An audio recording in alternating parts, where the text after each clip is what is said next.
Hello, this is Soundout here, and welcome to Power Rangers Week, where I'm going to be reviewing Power Rangers every day of the week, and ending with a grand finale. Now, this theme of this week, new and old, as that will be a continual pattern. See if you can spot the pattern. Anyway, so I'm going to say that there are some surprises here, stuff that I bet you didn't even know I had, and we'll be seeing that along the week. Some stuff may not even count as technical review, but it's just stuff I like to show off. Anyways, let's move on and start with day one. Mighty Morphin Power Rangers 2010.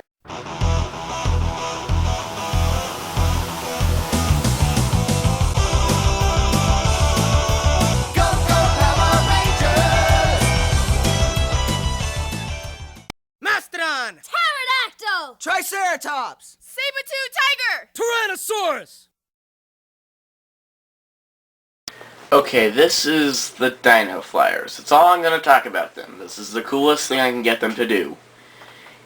That is saying a lot. They're pretty much two little claws and a little wing pack, and you can mess around with them. They also light up. Oh, his is dead. Yeah, they light up. But that's about it. So let's move on to the figures. So here is the Mighty Morphin Power Rangers. I am currently rewatching the series with every episode, including filler, and I must say I'm almost done with Season 1. And it's pretty repetitive. But it's still a good show. Anyway, so here's the figures. They have reduced the size of the figures now to 4-inch scale instead of a taller scale. That's a bad reference, but they're about the size of Power Rangers figures.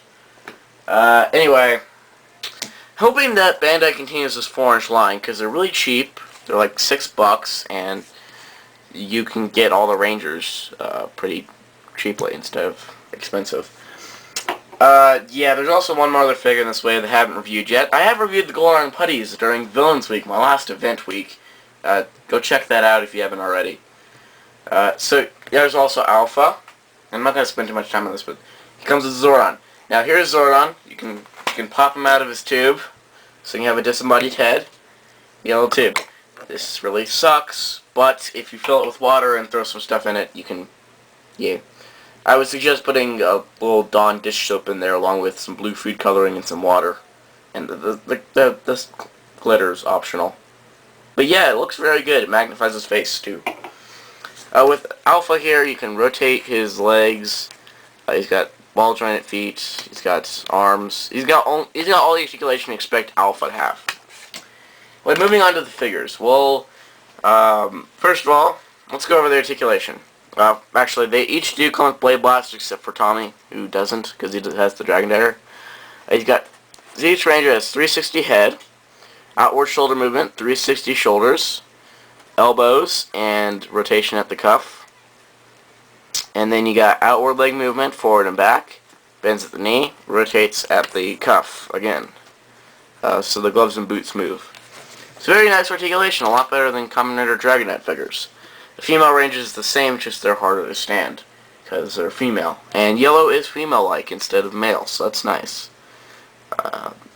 And if you want to make a custom G-Ranger boy, you just have to pop and swap heads. Anyway, so they all pretty much are the same articulation. Pink is a little limited because we're skirt, and that's all.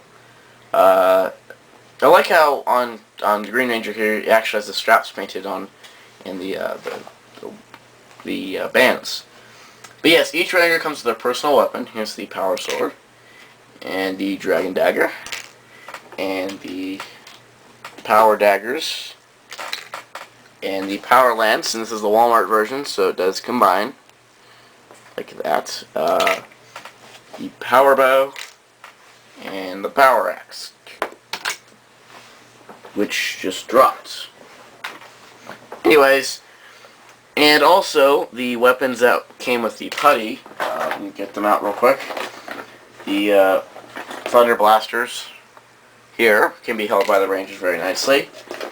And also the Power Blaster, of course, can be held by the Rangers. And they didn't make the weapons combinable on these because there had to be sliding parts on this to make it completely accurate. and they thought it was just cheaper to do it that way. Anyway, so enough of those. Let's just get them in their weapons. Now, isn't that a lot better? Yeah, I'm not going to spend too much time on these figures. They've been said and done over and over again. But these are fun figures. Just, if you like the original Power Rangers, I would recommend them. They are cool figures. They have good articulation. You can do a lot with them, with what little they do. And if you get the putty and you have all those extra weapons, that can be fun too. Overall, I'm not going to do much here, but say Power Rangers Week is going to get better as tomorrow I take a look at something old instead of something new. Till next time, this is Soundout saying goodbye.